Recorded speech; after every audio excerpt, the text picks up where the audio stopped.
Bonjour à toutes et à tous, je m'appelle Sinédia Avenier et je suis très heureuse de vous retrouver pour une nouvelle édition de Diaspora Spotlight. La communauté qui réunit tout le monde de la diaspora, et là on a beaucoup de représentation. Donc on est très heureux d'accueillir le collectif JEP et des membres de ESMA qui vont se présenter. Donc s'il vous plaît, présentez-vous. Bonjour, je m'appelle Massiré, j'ai 19 ans et je suis étudiant à Paris Cité et je suis malien ivoirien. Bonjour, moi je m'appelle Kalis Meakoul. Donc je suis un artiste au sein du collectif Jeune en Perte. Je suis marocain-algérien et je fais aussi partie de l'association ESMA. Et du coup, bonjour, moi je m'appelle Ibrahim Acham, j'ai 18 ans, je fais du cinéma et je suis sénégalais. Et je fais aussi partie de la JEP et on a fondé il y a 2 ans, en 2023. Très bien, donc ça fait 2 ans déjà. Est-ce que vous pouvez nous partager un peu qu'est-ce qui vous a poussé à créer ce collectif et qu'est-ce qu'il représente pour vous? En fait, on est parti d'un constat simple, c'est que on s'est rendu compte que dans notre entourage, il y a beaucoup de jeunes qui font des choses. Il y a de la danse, il y a du hip-hop, du coup de la danse, il y a du cinéma, il y a du rap avec 3 Kalis, tout ça. Et on s'est dit pourquoi pas, en tant que jeunes du 19e arrondissement, nous réunir sous un sigle, sous un logo, sous une communauté. Et du coup, on a réfléchi avec Kalis et Sola qui n'est pas là, un autre membre. Et on a trouvé le nom Jeune en Perte et après on a réfléchi au logo parce qu'il y a du dessin aussi dans le collectif. Et du coup c'est juste parti d'un constat qu'on est jeunes, qu'on est ensemble, qu'on est des amis et que on doit se rassembler pour pouvoir se pousser tous vers le haut et se rassembler tout simplement. Et si on a choisi d'appeler le collectif Jeune en Perte, jeune du coup c'était pour préciser qu'on était jeunes. De notre génération à Paris, il y a personne qui a un collectif comme ça. On est les seuls. Et en perte, c'était juste pour dire qu'en gros, nous on est des jeunes de quartier populaire, on habite dans le 19e, et c'était pour dire qu'on n'avait pas d'argent, mais que même sans argent, on arrivait à faire des projets, à se réunir et à créer. Et voilà, donc il a dit plusieurs talents qu'il y a dans le groupe, mais il y a aussi des designers, il y a des coiffeurs, et voilà. Du coup, il y a des gens qui font des bijoux, ma chérie fait des bijoux. Ouais. Notamment, j'ai ramené avec moi aussi certaines de mes créations, comme la bague, la gourmette aussi. Et aussi une chaîne aussi que j'ai réalisée il y a pas longtemps. Donc ça m'a pris un petit peu de temps à réaliser, mais ça m'a permis de rejoindre la JEP. C'est magnifique. Et donc là, on voit vraiment une communauté qui s'est créée organiquement en fait, d'un groupe d'amis qui réunit des créatifs et des esprits créatifs qui veulent travailler ensemble. Et c'est très beau à voir. Quelles sont un peu vos ambitions pour le collectif et pour les jeunes qui nous regardent aussi de la diaspora, qui sont peut-être en perte, qui n'ont pas cette communauté-là encore? À titre collectif, nous, ce qu'on aimerait faire en 2026 déjà, si on parle d'ambition, c'est de faire de plus en plus de projets, puisque là, il y a pas longtemps, on a un peu tout restructuré, reformé, on a essayé de reposer les bases du collectif. Donc là, on aimerait partir sur un projet musical, parce qu'il y a des beatmakers aussi dans le collectif et des artistes musicaux, on est 4. Il y a la Musica et il y a moi. Donc on aimerait partir sur un projet musical et plusieurs vidéos de danse et des courts-métrages aussi avec IB, ce qu'on essaye de faire assez fréquemment. Et voilà. Moi, mon ambition et ce que je voudrais faire, c'était, si possible, créer une entreprise pour pouvoir mettre en vente, dans un cadre structuré, mes inventions, mes créations, pardon. Et dans le point de vue de la JEP, que tout le monde puisse s'élever et qu'on puisse se tirer vers le haut pour que chacun puisse montrer ce dont il est capable. Du coup, comme Kalis l'a dit, collectivement, c'est de monter tous ensemble et surtout accentuer les projets en commun, d'en faire de plus en plus et dans ces projets en commun-là, essayer de réunir tous les arts possibles du groupe.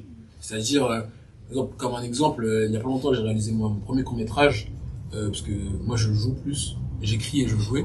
Là, j'ai réalisé pour la première fois et on était passé en festival de jeunes et tout. Et celui qui a réalisé l'affiche de mon court-métrage, c'est Erwan Warren. C'est un dessinateur du coup du collectif et il a illustré, il a fait l'affiche de mon film. Et du coup, ça c'est un simple exemple de comment grâce à la JEP, on peut se mettre en commun sur de nombreux projets. Il y a eu aussi le premier court-métrage qu'on avait fait en 2024. Et en gros, c'était un court-métrage qui montrait un peu tous les arts du collectif. Et c'était très intéressant parce que moi, je jouais, j'étais un peu celui l'acteur qui voyait tous les arts se présenter à lui. Je voyais, par exemple, il y avait de la danse avec des danseurs du groupe, justement. Il y avait Calice qui, à un moment, a une séquence dans un appartement, dans un home studio avec Calice qui rappe. Et ouais, c'est très intéressant parce que du coup, on voit vraiment tous les arts se dérouler petit à petit dans le film. Et du coup, c'est vraiment cette direction-là qu'on veut prendre, faire des projets ensemble. Il y a le projet l'EP aussi, musical qui arrive, entre rappeurs, moi c'est pas trop mon domaine, mais je soutiens. Et là, c'est la famille. Et du coup, moi, personnellement, mon objectif en 2026, c'est de jouer dans mon premier long métrage, de jouer dans un long métrage de cinéma, et passer au cinéma, au vrai cinéma, pour un film de 2 heures et tout. Et avoir mon premier rôle, quoi. On te le souhaite, on vous le souhaite tous, Merci, vraiment. Et de la visibilité aussi. Et de la visibilité. Un peu de visibilité pour votre deuxième groupe, du coup, ESMA. Est-ce que vous pouvez nous en parler un peu plus? Qu'est-ce que ça veut dire? ESMA, du coup, moi, la première fois que j'ai entendu parler d'ESMA, c'était à la Sorbonne, du coup, à Sorbonne Panthéon. C'était le jour de la pré-rentrée, ils sont venus et ils ont vu que j'étais arabe, je pense, donc ils sont directement venus, ils m'ont proposé de rejoindre. ESMA, ça veut dire étudiant de la Sorbonne, donc le Panthéon Sorbonne pour les mondes africains. Et donc ils essayent de mettre en avant l'Afrique, mais aussi la diaspora aujourd'hui dont on fait partie, à travers différents événements. Donc ça peut être, par exemple là, ils vont faire une watch party pour la CAN, pour la finale de la CAN, mais ça fait aussi, par exemple avec Massiri, on avait fait une modélisation de la MAU, donc c'est l'ONU mais pour l'Afrique, ou encore des conférences, voilà. Et donc voilà, je les rejoins en septembre, mais Massiri aussi. Je fais quelque chose sur ça. Moi, initialement, j'étais pas prévu à intégrer cette association. On va dire, je me suis un petit peu incrusté parce que j'étais à l'origine, j'étais pas étudiant à la Sorbonne, je suis à Paris Cité, et Calice il m'a mis en relation directement avec l'association et j'ai pu m'inscrire. Ça veut dire que c'est ouvert à tous les étudiants, donc les portes sont grandes ouvertes. Alors en 3 mots, avec quoi est-ce que vous voulez que notre audience reparte? Pourquoi est-ce que c'est important en tant que jeune d'avoir en fait une action, quelle qu'elle soit, pour ce qu'on aime, nos passions, et entre personnes de la diaspora, d'avoir cette unité? Pourquoi ça? Moi je pense que je dirais héritage, parce que moi, de par mon éducation, ma famille, mon histoire, on a toujours donné une part très importante à l'héritage et aux racines. Donc là, moi, je sais d'où je viens, je connais mon village en Kabylie, même au Maroc, je connais ma terre. Je trouve que c'est important. Et puis, si on arrive, grâce à nos arts qu'on a aujourd'hui réussi à développer en France, si on arrive à redonner un aspect important au passé, moi, je trouve qu'on a tout gagné. Donc, voilà, c'est juste de ne pas oublier d'où on vient. Pas oublier d'où on vient. Héritage, je kiffe déjà. Et moi, je dirais ambition pour justement accentuer la puissance de cet héritage-là, parce que là, du coup, maintenant, on est ici, et on est né ici, mais avec de l'ambition, avec assez de se donner les moyens pour justement réussir à faire briller cet héritage-là au niveau international. Du coup, moi, c'est pour ça que je dirais ambition. Ouais, créativité. Je pense que créativité, c'est un mot qui sera...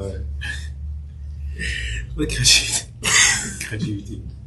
Parce que on a parce qu'on crée. Ouais, c'est voilà, vrai que on est tous des jeunes artistes qui créent quelque chose, donc avec l'ambition et on est tous des jeunes artistes qui créent quelque chose, donc avec de l'ambition et de l'héritage, on peut arriver à des grandes choses. C'est un beau mot de la fin. Ambition, héritage, créativité. Merci beaucoup, JEP et Esma. On est très heureux d'avoir pu partager ce moment avec vous. Merci. Merci. Pas de soucis. Et à la prochaine. Et croyez en vous et accomplissez vos rêves. Amen. Et Côte d'Ivoire pour la CAN.